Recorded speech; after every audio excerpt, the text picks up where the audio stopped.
Have you ever found yourself sitting alone in the quiet of the midnight hour, watching the raindrops press against your window, while a heavy, nameless anxiety wraps around your chest? It is a modern loneliness many of us know all too well. The feeling that no matter how hard we run in this 9-to-5 world, peace remains just out of reach. Tonight, your mind is heavy with the burdens of a changing world, but I invite you to put them down together. There is a sacred space right here, right now, waiting for you to simply step inside, leave your armor at the door, and just breathe.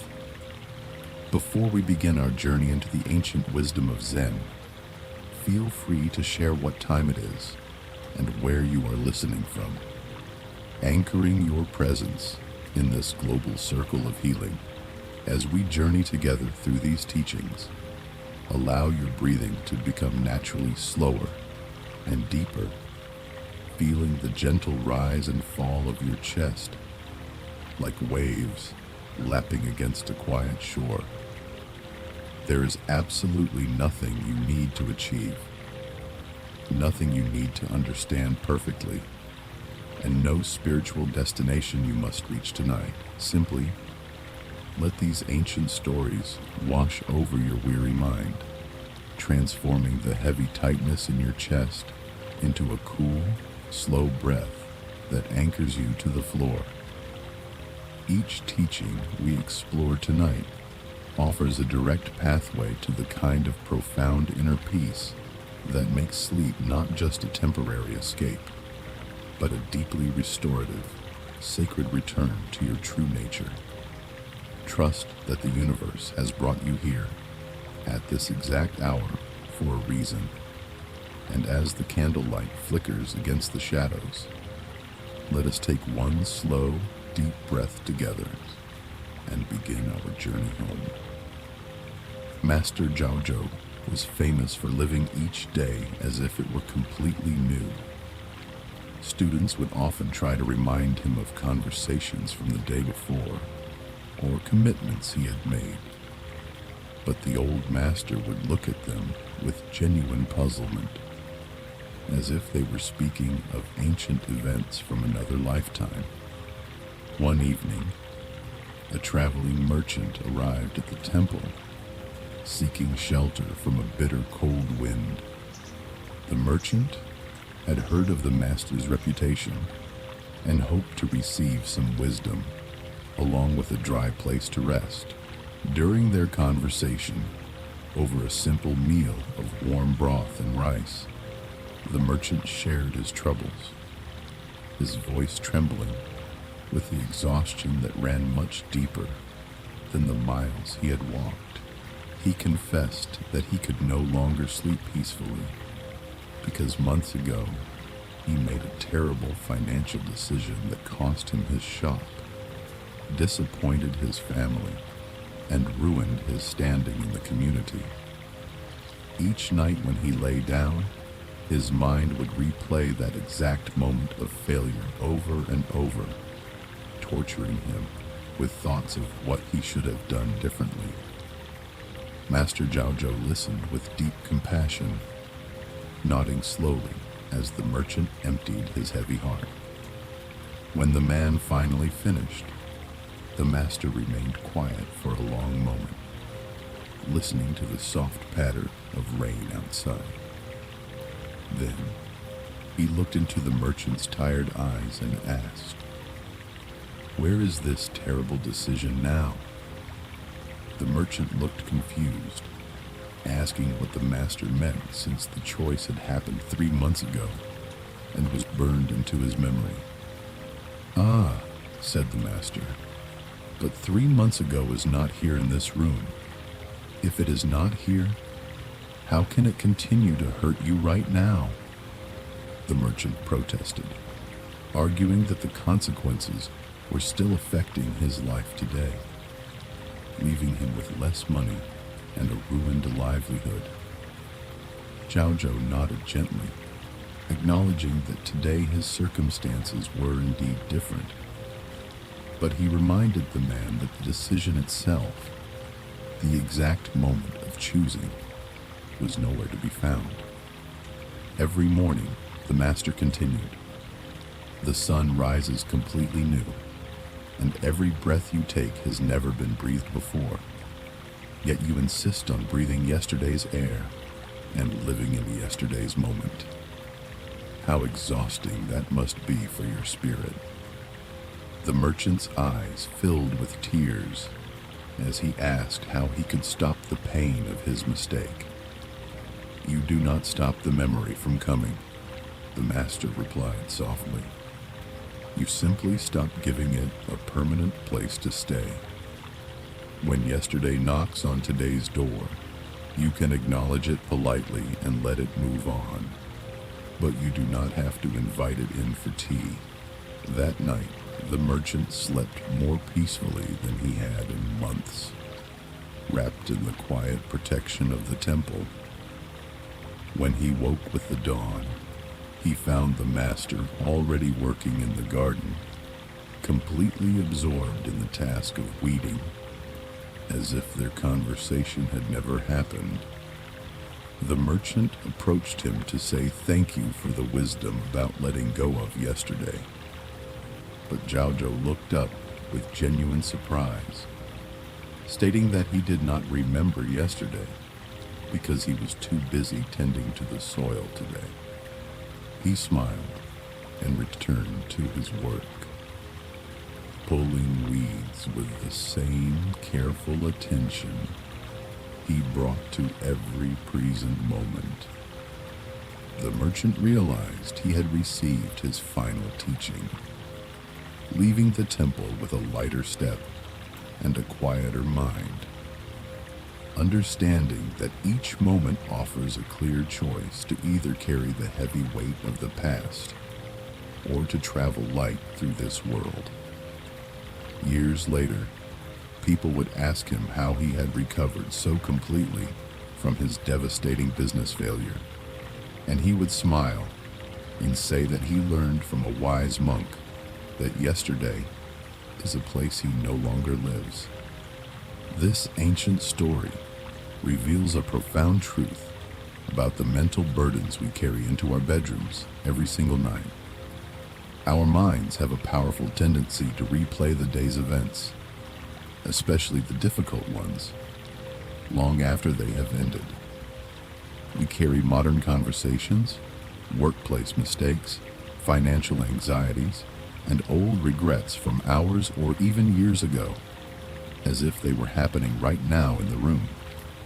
In the gentle light of mindfulness, we must realize that the past exists only in memory, and memory exists only as a thought in the present moment. When we lie awake rehashing old conversations, we are not actually dealing with past realities. We are creating present suffering by giving our life force to things that no longer exist.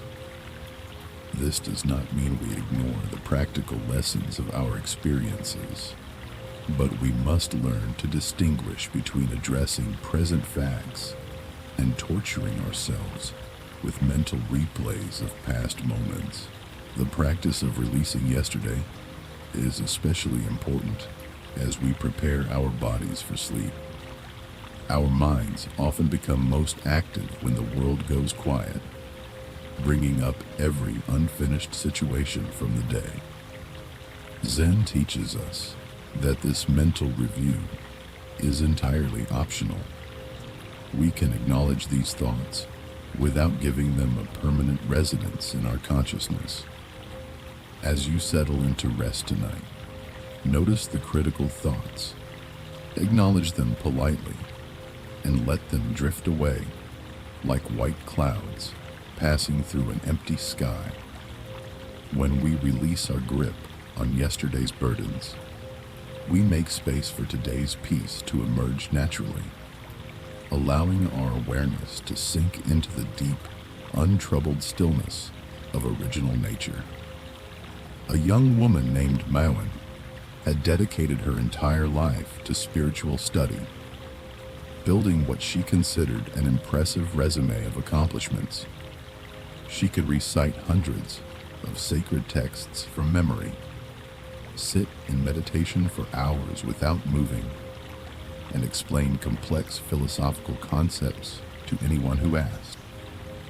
Mayawan felt proud of her spiritual progress, carrying her vast knowledge like precious jewels, carefully polished and frequently displayed for others to admire. One winter, she decided to visit a famous Zen master known for his direct approach and his ability to cut through spiritual pretensions.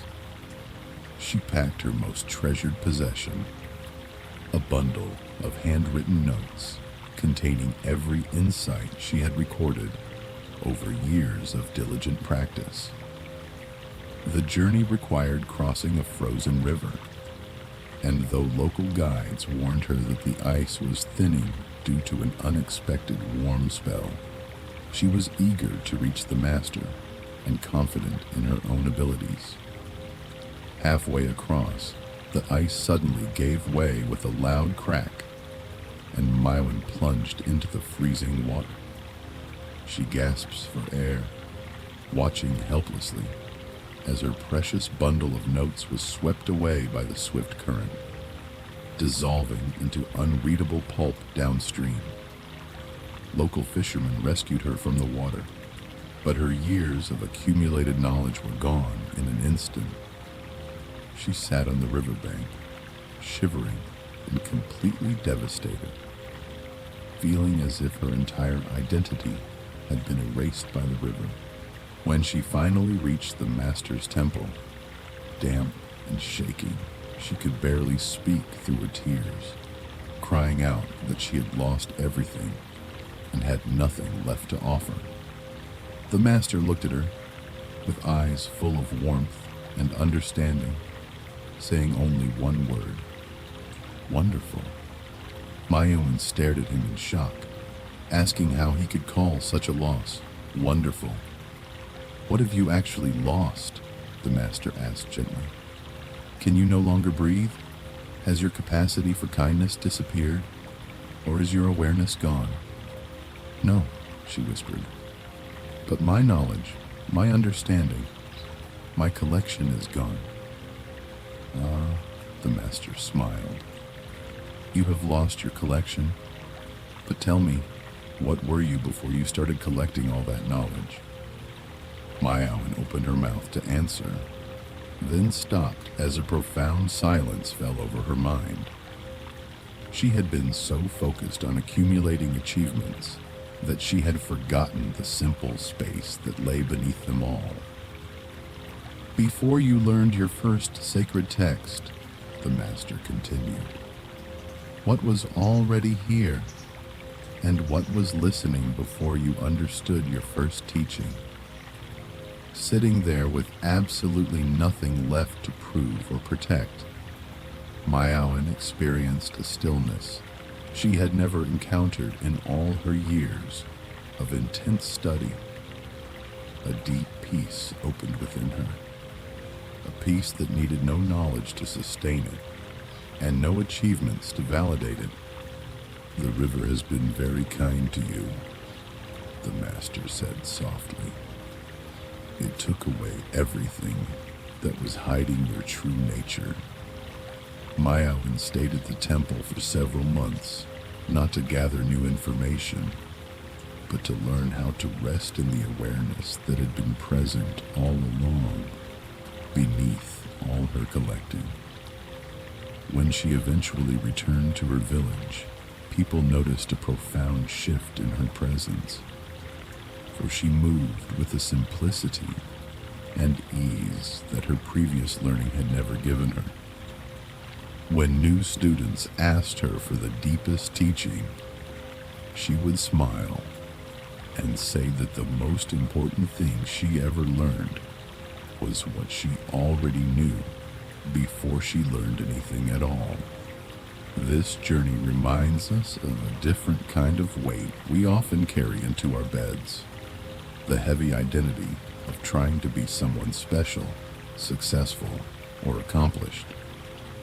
Many of us spend our days building an image around our skills, our careers, our financial standing, or our personal progress.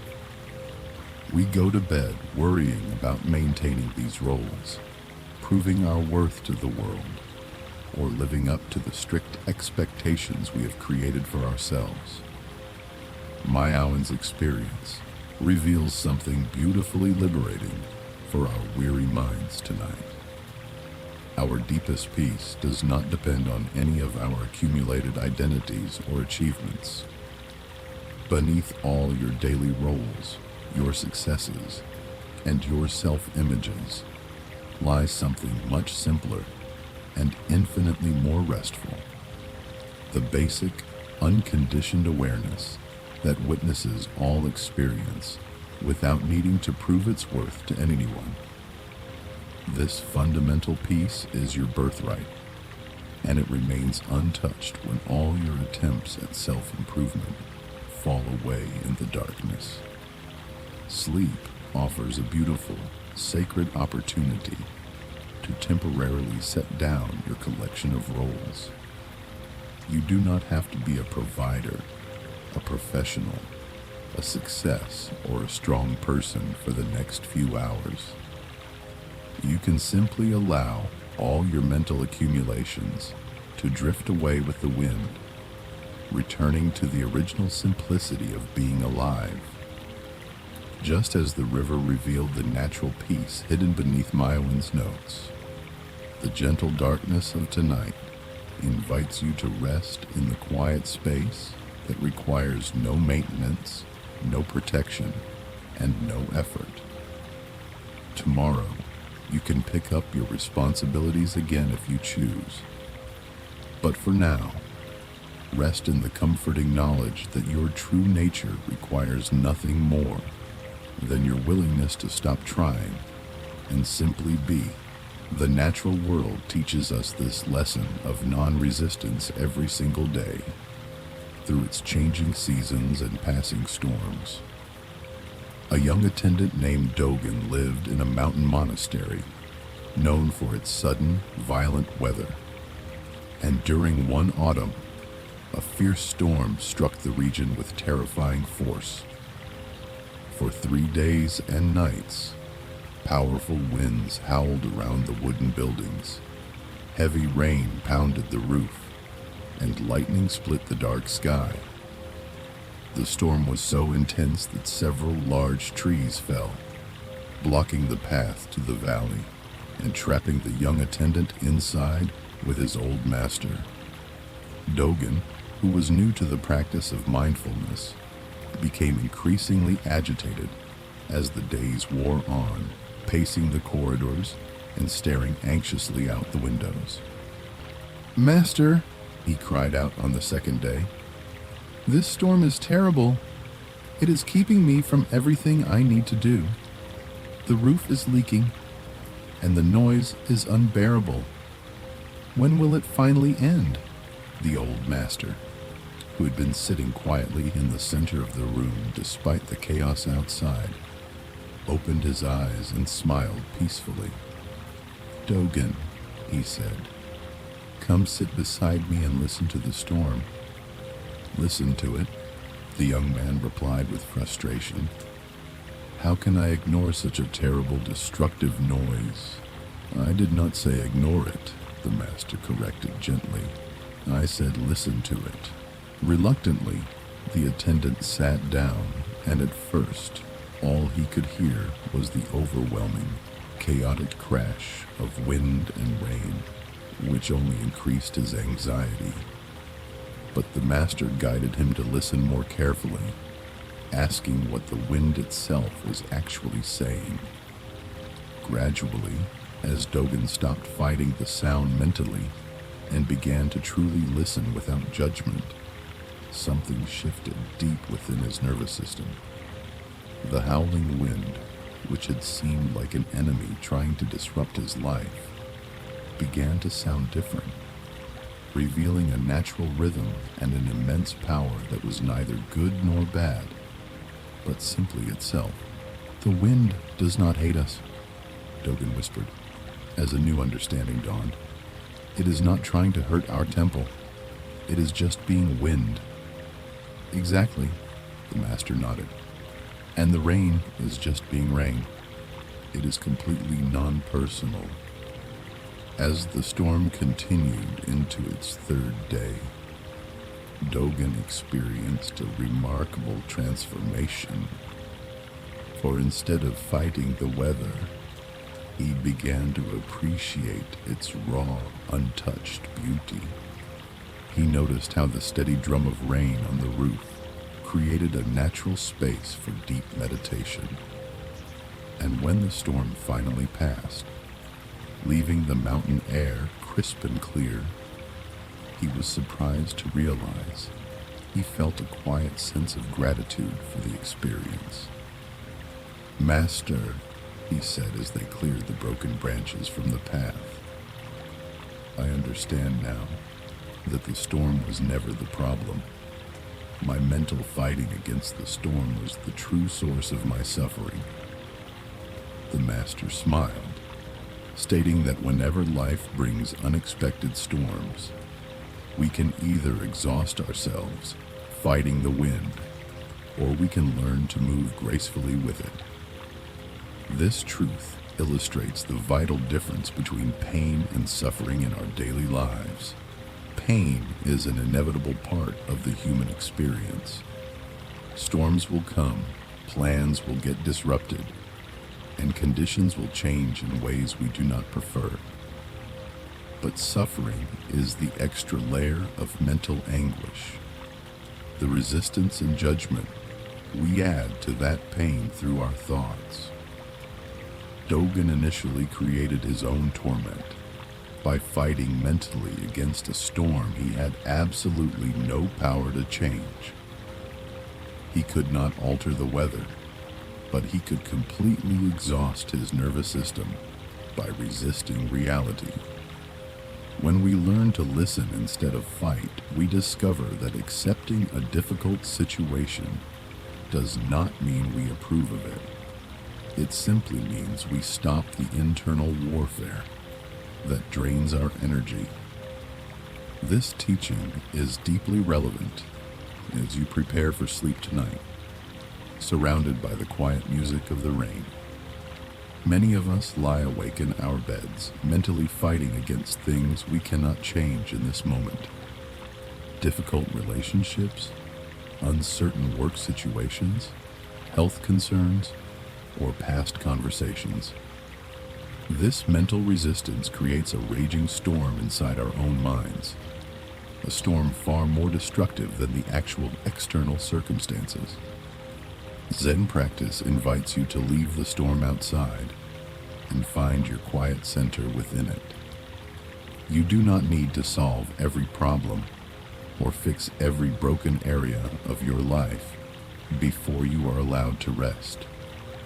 Acknowledge the worries without struggling against them, realizing that thoughts, like storms, are just temporary weather patterns, arising and passing away in the vast sky of your awareness.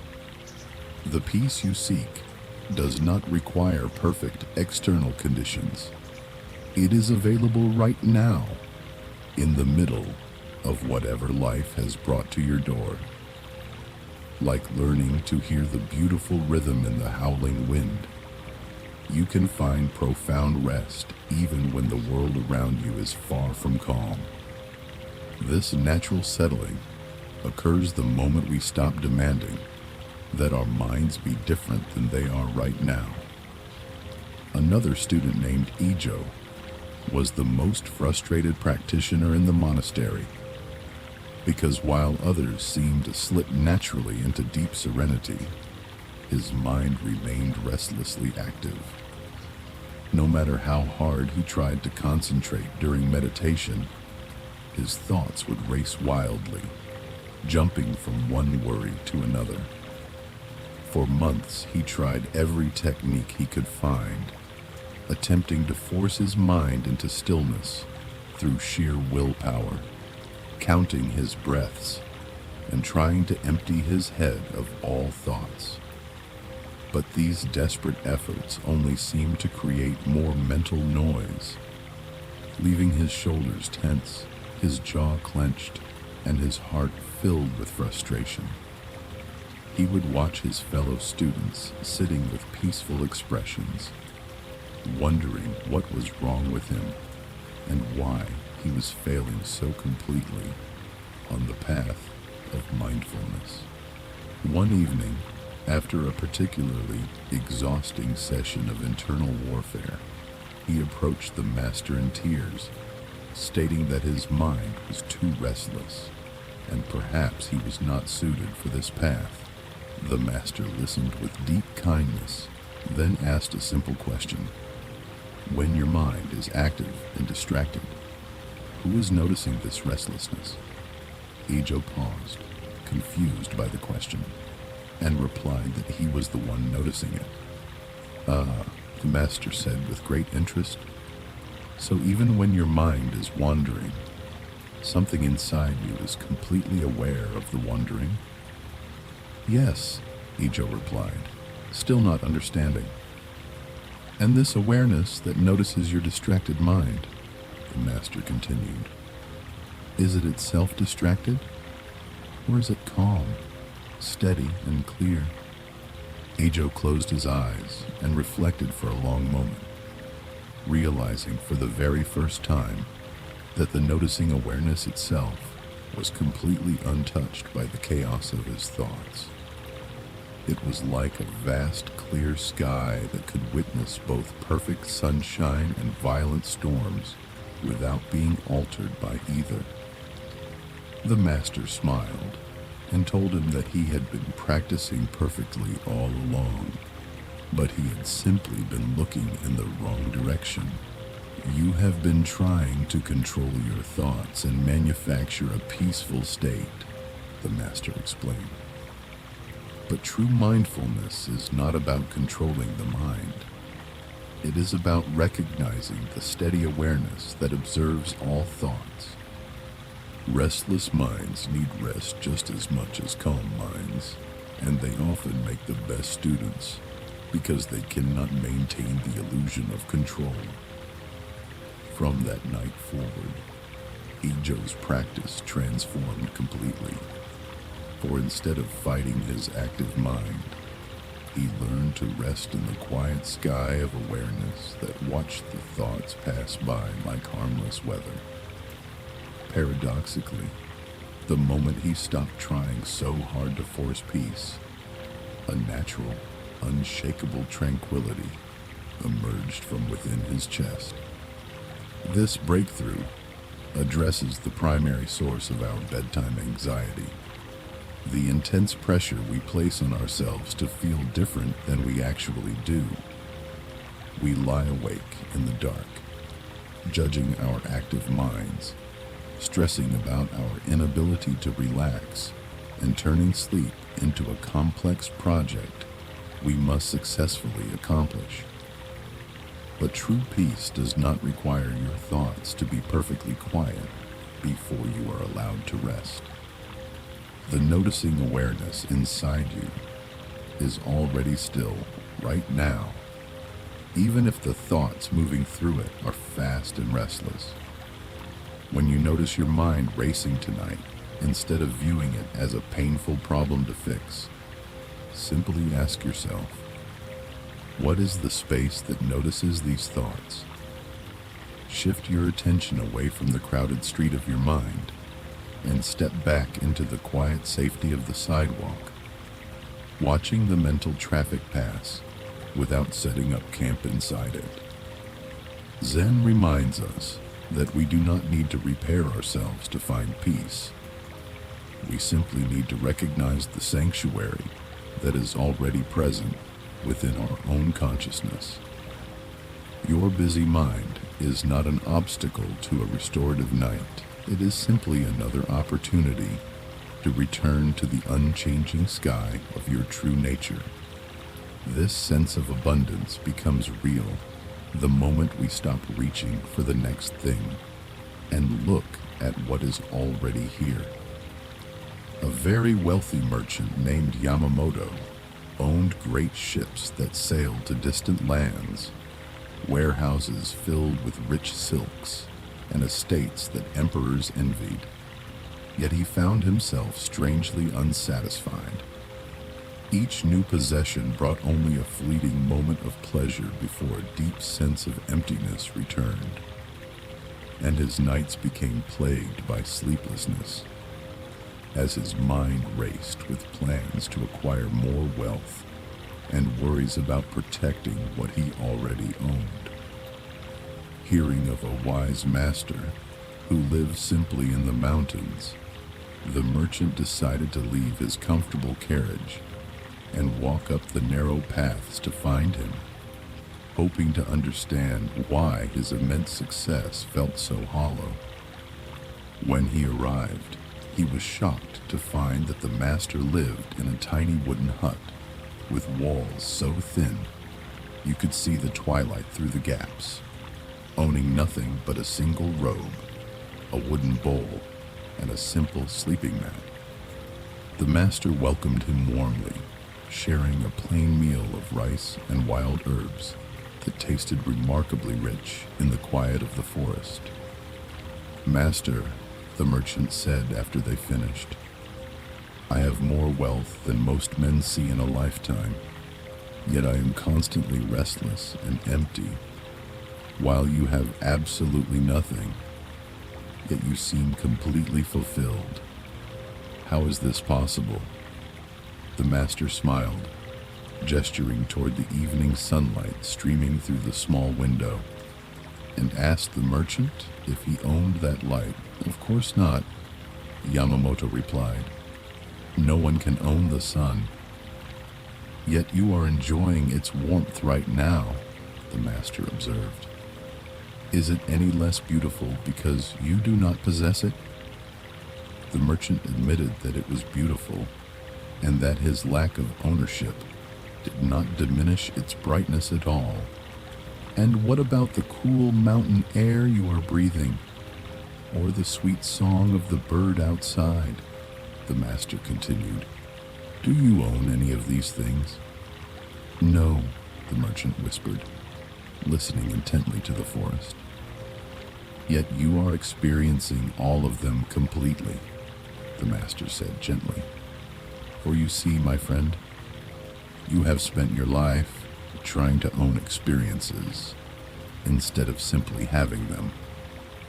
You collect possessions thinking they will grant you the feelings you seek, but those feelings were always available to you, right here, right now, without the need for ownership." Yamamoto sat in the deepening quiet, absorbing this truth as the sun dipped below the mountains, painting the sky in shades of amber and gold.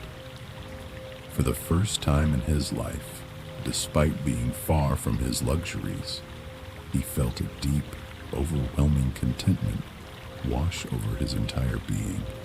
"I have been so busy trying to capture happiness," he said softly, "that I forgot to simply be happy." The master nodded, reminding him that happiness cannot be stored in warehouses. It must be received completely in each passing moment. This timeless teaching reveals how much of our bedtime mental activity consists of endless wanting. Wanting our circumstances to be different, wanting more security, or planning how to achieve our next goal. This constant reaching keeps our nervous systems in a state of chronic activation, chasing a future moment of peace while ignoring the abundance that surrounds us right now. When we learn to cultivate a just enough mind, the relentless striving can finally rest, allowing our bodies to sink naturally into the bed. Look around your room in the quiet darkness tonight and notice the profound gifts that money could never buy. The air filling your lungs, the comfort of a dry bed, the gentle rhythm of your heart, and the miracle of awareness itself. These blessings are yours completely, not because you earned them through hard work, but simply because you are alive on this earth. The restless mind that always seeks more finally finds its true home when it recognizes that the present moment already contains everything necessary for deep, soul-healing rest. Like the wealthy merchant discovering his true riches in a broken mountain hut, you can let go of the need to manage tomorrow and allow yourself to receive the immense peace of the single moment. This simple presence is fully embodied by the creatures of the earth who live without the complicated commentary we add to our lives. At a quiet temple in the mountains, there lived an ordinary orange cat named Tama, who had absolutely no interest in spiritual texts, meditation techniques, or the pursuit of enlightenment. She spent her days doing exactly what cats do, sleeping in warm spots of sunlight, watching the birds, and grooming her fur with absolute undivided attention. The human students at the temple worked incredibly hard, sitting in meditation for grueling hours and worrying constantly about whether they were making sufficient progress on the path. One student named Kenji was particularly tortured by his apparent lack of advancement, feeling frustrated that his mind still wandered and that he still felt anger and confusion after years of practice. One afternoon, as he sat in the garden feeling deeply discouraged, Tama appeared and settled down in a patch of light nearby, stretching luxuriously before curling into a perfect peaceful circle and purring with absolute contentment. "Look at that cat," Kenji thought bitterly. "She does not study a single page of philosophy, yet she is far more peaceful than any of us."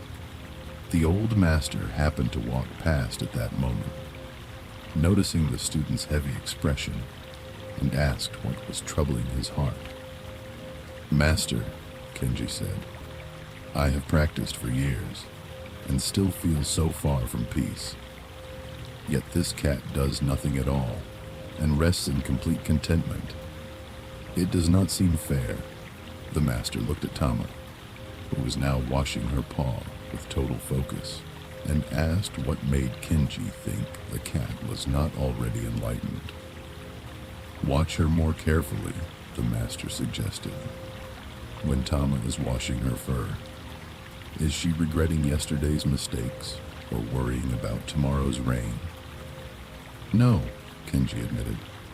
"She seems completely present. And when she sleeps, does she worry about whether she is relaxing correctly? Or does she simply sleep? She just sleeps," Kenji replied. Suzuki nodded, stating that when Tama is hungry, she is just hungry. And when she is content, she simply rests in that contentment without asking if it is spiritual enough. She lives each moment completely, the master explained, without adding extra layers of complicated thinking to her direct experience. The Buddha nature we seek is not a prize to win through intense struggle. It is our original, natural condition before we complicate it with seeking and striving. Tama has never lost touch with this peace because she never learned to believe it was missing from her life. From that day forward, Kenji stopped trying to become an enlightened practitioner and began to approach his life with the simple presence of the temple cat, discovering that when he stopped fighting his own nature, an unshakable peace emerged naturally from within his soul. This beautiful story points directly to the counterintuitive nature of true rest and healing. We often turn our well-intentioned self-care routines into a strict, stressful performance, monitoring our breath, and getting angry at ourselves when sleep does not arrive on command. We create a complex mental project out of a process that was meant to be entirely simple, exhausting our minds by trying to force relaxation. Tama's wisdom reminds us to strip away the heavy layers of mental commentary and return to the ordinary mind of immediate experience. Tonight, as you lie in the quiet dark, let go of the project of trying to fall asleep. If you feel tired, simply be tired. If your body feels comfortable, simply rest in that comfort without overthinking it. You do not need to fix your life, heal every wound, or solve the world's problems before your body is allowed to rest deeply. Peace is not a reward for a perfect performance. It is the natural state of your awareness when you stop complicating it with endless expectations. Like the temple cat curled in the warm snow, allow yourself to drop all agendas, trust the innate wisdom of your body, and simply be exactly what you are, present, aware, and completely at peace. This inner stability remains perfectly untouched by the shifting circumstances of our lives, acting like the immovable center of a great wheel. A traditional dancer named Misaki once traveled to a strict mountain monastery, and her arrival brought a completely different energy to the silent halls. She spent her days spinning and leaping with incredible grace, her colorful silk scarves flowing like water through the courtyard, creating complex rhythms that seemed completely opposed to the monastery's silent, slow discipline. The old master watched her perform one afternoon, fascinated by the extraordinary contrast between her intense physical movement and the expression of perfect calm on her face. Her eyes remained soft and anchored. Her breathing stayed perfectly steady, and her entire being exuded a deep, untroubled quiet, even while her body leaped through the air. When the dance ended, she stood in complete stillness, not even breathing heavily despite the intense exertion. Intrigued, the master approached her and asked how she could maintain such profound inner peace while moving so intensely. Misaki smiled gently, stating that while the monks sought stillness by avoiding all movement, she found her stillness directly within the movement itself. My body dances, she explained, but my awareness remains like the axis of a spinning wheel. The outer rim moves rapidly, but the center remains perfectly motionless. I do not try to stop the wheel of life from spinning. I simply choose to rest in its quiet heart. This conversation deeply moved the master, who had spent decades believing that peace could only be found in absolute silence and rigid immobility. That evening, he practiced maintaining his meditative focus while walking quickly and performing his chores with normal speed, discovering to his great surprise that true inner stillness does not require perfect external conditions. He realized that trying to stop the movement of the world to find peace was like trying to flatten the waves of the ocean to see its depths. True tranquility includes all movement within itself, just as vast space holds all objects without ever being altered by them. This profound realization challenges the common belief that we can only find rest when our external world is completely quiet and free of disturbance. If our peace depends entirely on a perfect environment, then it will always be a fragile, fleeting thing, easily shattered by a passing car, a noisy neighbor, or an unexpected change in our lives. But when we learn to rest in the motionless hub of our own awareness, we discover a sanctuary that cannot be broken by any external chaos. This understanding is immensely comforting as you settle into bed tonight. Your room may not be perfectly silent, and your mind may still contain the faint echo of the day's banran, but you do not need to silence the world to experience deep rest. Recognize that your awareness is like the quiet hub of the wheel, completely spacious and untroubled, allowing the thoughts and distant sounds to turn around it without being pulled into the spin.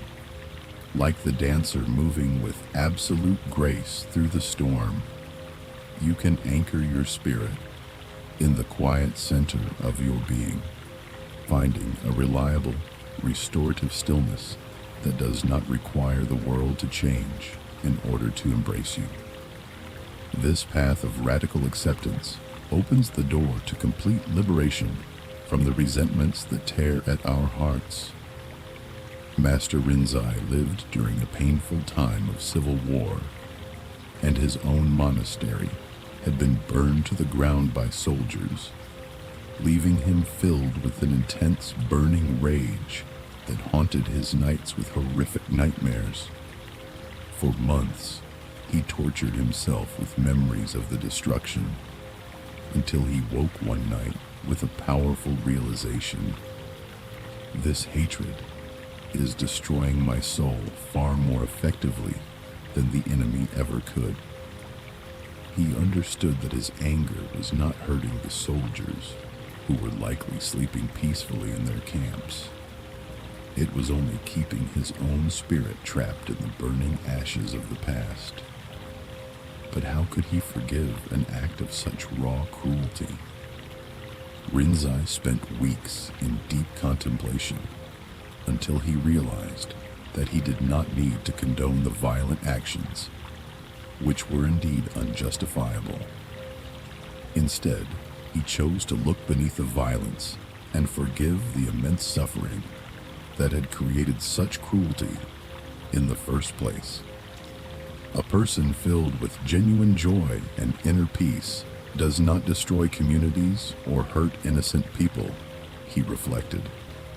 Violence only comes from deep, unhealed wounds and profound confusion. This insight did not excuse the harm, but it allowed Rinzai to view his enemy as a suffering human being rather than an untouchable monster, shifting his internal energy from rage to deep compassion. The anger that had been consuming his life force completely dissolved, replaced by a reliable stability that allowed his sleep to become peaceful once again. Years later, the very soldier who had led the attack appeared at the monastery gates, now dressed as a broken beggar, weeping and begging for forgiveness because the weight of his guilt was crushing his spirit.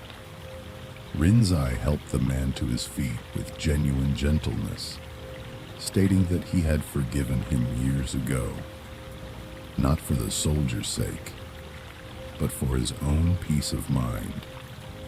Forgiveness, the master taught his students, is not about approving of harmful behavior. It is about refusing to let past actions continue destroying your spirit today. It does not change what happened, but it entirely frees your soul from being imprisoned by it. This lesson offers a profound pathway to healing for anyone lying awake tonight, holding on to the heavy weight of resentment or old hurt. We often carry grievances against those who have wronged us, replaying old arguments in the dark and feeling our bodies tense up with remembered anger. This resentment feels like a weapon we can use against our enemies, but it is actually a poison we drink ourselves, destroying our own sleep while the other person remains entirely unaffected. Forgiveness is the ultimate act of self-care and spiritual courage. It means choosing to release the burden of hatred from your own shoulders so that your chest can finally expand with a deep, clean breath. Tonight, as you prepare to rest, see if you can send a wave of gentle compassion toward the pain and confusion that caused the hurts you experienced. You do not have to reconcile with those who harmed you, and you do not have to trust them again, but you can choose to step out of the prison of the past. Let the embers of old anger cool completely in the gentle rain of your awareness, recognizing that your soul deserves to be free from the weight of other people's mistakes. This same gentle compassion must be applied to the most difficult person of all to forgive: ourselves. A dedicated caregiver named Isham carried a suffocating weight of guilt for 3 years because an honest mistake she made in preparing a herbal medicine had led to the passing of her beloved elderly teacher. Despite the community's reassurance that it was a tragic accident anyone could have made, she could not find it in her heart to forgive herself, believing she deserved to spend the rest of her life in misery as a punishment. This relentless self-condemnation entirely destroyed her ability to find peace, turning her meditations into a courtroom where she was constantly judged and found guilty. Her sleep was broken by terrifying nightmares, her health failed, and she aged rapidly under the invisible weight of her remorse. The new abbot watched her self-destruction with deep concern, and one afternoon he called her to his room and asked what she would say if another student had made the exact same mistake and was now drowning in guilt. I would tell her that our teacher forgave honest mistakes, Ancient replied instantly, and that punishing herself helps absolutely no one. Then why do you hold yourself to a different standard? The abbot asked gently. Because it was my responsibility, she wept. The abbot looked into her eyes and asked what good her suffering was accomplishing today, pointing out that her constant anxiety was making her distracted and prone to more errors in her current duties. True remorse is useful if it teaches us care, he said. But self-hatred is just another form of self-centeredness. It keeps you focused entirely on your own failure instead of how to serve the world today. This realization hit her with immense force, for she understood that by torturing herself, she was violating the most fundamental teachings of her master. She learned to meet her guilt with the same soft patience she would offer a grieving friend, allowing herself to feel the natural sorrow of the loss without turning it into a weapon of self-destruction. As her self-compassion grew, her spirit healed, and she became the most effective guide in the monastery, using her own deep scars to heal the broken hearts of others. This journey reminds us that the critical voice inside our own heads is often our most ruthless enemy. We lie awake in the dark, reviewing our flaws, criticizing our performance, and berating ourselves for things we said or did not say during the day. We use a harsh, unforgiving tone with ourselves that we would never dream of using with a stranger, mistakenly believing that this cruelty will motivate us to become better people. But self-hatred only drains our energy and paralyzes our ability to grow, leaving our nervous systems exhausted and afraid.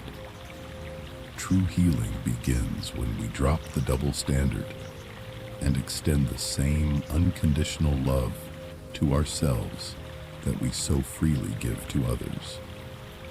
Tonight, let the courtroom of your mind close its doors completely. Acknowledge your mistakes with a soft, forgiving heart, understanding that you were doing the best you could with the awareness you had at the time. Your worth as a living being is not dependent on a flawless performance. It is inherent in your very breath. Let your spirit rest in this gentle self-compassion, knowing that you honor your journey not by punishing your past, but by allowing your soul to heal in the quiet sanctuary of tonight. This beautiful surrender is not a sign of weakness, but a courageous alignment with the natural flow of life. Master Suzuki taught this truth to a young monk who lived in absolute terror of slipping on the icy mountain paths during the freezing winter months. The young man's fear was so intense that every step was calculated. His muscles were always rigid, and his knuckles turned white as he gripped the handrails with panic. This desperate need for control bled into his entire life, making him afraid to let go during meditation, and paralyzed by the fear of making any mistake in his work. One morning, the master invited him for a walk down the mountain, and halfway down the trail, the master's feet hit a hidden patch of smooth ice. Instead of tensing up or crying out in fear, the old master completely relaxed his body, allowing himself to move gracefully with the momentum of the slide. He slid for 20 feet before coming to a safe stop against a soft snowbank, laughing with genuine delight at the unexpected journey.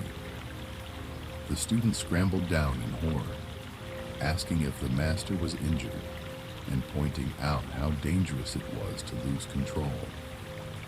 Suzuki stood up, brushing the fresh snow from his brown robes, and stated that because he did not fight the fall, he was completely unhurt. When you try to control what cannot be controlled, you create the very injuries you are trying to avoid, the master explained. Being careful means paying full attention to conditions, but being afraid means tensing your body against reality. Life is full of unexpected slides. Loss, illness, and change will happen whether we allow them to or not. And the question is whether we will exhaust ourselves fighting the wind or learn to fall with grace. This profound lesson addresses the underlying core of our modern midnight anxieties, our desperate attempt to micromanage the outcomes of tomorrow. We exhaust our minds trying to plan for every risk, protect ourselves from every failure, and ensure perfect certainty before we allow our bodies to relax. But this brittle need for control only creates an intense inner tension that keeps sleep far away from our pillows. True security does not come from preventing every unexpected slide. It comes from developing the flexible trust that allows you to respond gracefully to whatever life brings next. Tonight, as the gentle rain falls outside, let go of your grip on the invisible handrails of tomorrow. Trust that the natural intelligence that guides the stars and turns the seasons is also carrying your life safely through the dark. Relax your body completely into the mattress, mirroring the old master who surrendered his weight to the snowbank without fear. When we stop treating uncertainty as an enemy, we discover that the slide of life can be met with an open, untroubled heart, transforming our fear into a gentle flow that carries us effortlessly into a deep, restorative sleep. This confident uncertainty allows us to live fully in the only space where reality actually exists. A learned scholar once came to a master, complaining that the temple had no fixed schedules or predictable stages of development, demanding to know how he could commit to a spiritual path without any guarantees of where it would lead. The master looked at him with a quiet smile and asked if the scholar knew for certain that his health would remain perfect tomorrow, or that the people he loved would never leave. No, the scholar admitted. I do not know any of those things for certain. Yet you wake up every single morning and live your life fully, despite having no guarantees, the master observed. Why do you demand certainty from the path of spirit when you live without it in every other area? True practice does not eliminate the beautiful uncertainty of life. It teaches you to dance with it, showing you that you do not need guarantees to be completely at peace. The master taught him to look at the wild flowers in the valley, pointing out that they do not have goals, timelines, or worries about whether they are blooming correctly. They simply respond to the present sunlight and rain, and their beautiful flowering happens as a natural result of this complete presence. The scholar learned to drop his anxious measurements and engage fully with whatever arose in each passing moment, finding a deep, steady freedom that no systematic framework could ever provide. As you finally release your mind into the deep quiet of this evening, remember that you are returning to this exact state of natural, unconditioned existence. Sleep is the ultimate practice of not knowing, a beautiful return to our true nature, freed from the heavy burden of constantly trying to understand, manage, or correct our lives. In this sacred rest, the rigid boundaries between yourself and the world naturally soften, revealing the vast, interconnected tapestry of peace that has been here all along, waiting beneath your busy thoughts. You do not need to work to maintain these words, and you do not need to struggle to remember these ancient truths, for they have already settled into the fertile soil of your soul like quiet seeds. Your only task in this holy hour is to completely surrender your weight to the bed, letting your breathing find its own slow, natural rhythm as the candlelight fades into the warm shadows. Feel the tension melting away from your shoulders, your jaw, and your chest, replaced by a cool, slow wave of relaxation that grounds your entire being. Trust the natural intelligence of your body to heal, to breathe, and to restore itself without your micromanagement. The world is safe in the hands of the universe tonight, and there is absolutely nothing left for you to solve or protect until the dawn. Rest in the comforting knowledge that your true nature is already whole, already worthy, and already at peace right here, right now. Sleep deeply, beautiful soul, and let yourself dissolve into the soft embrace of the night.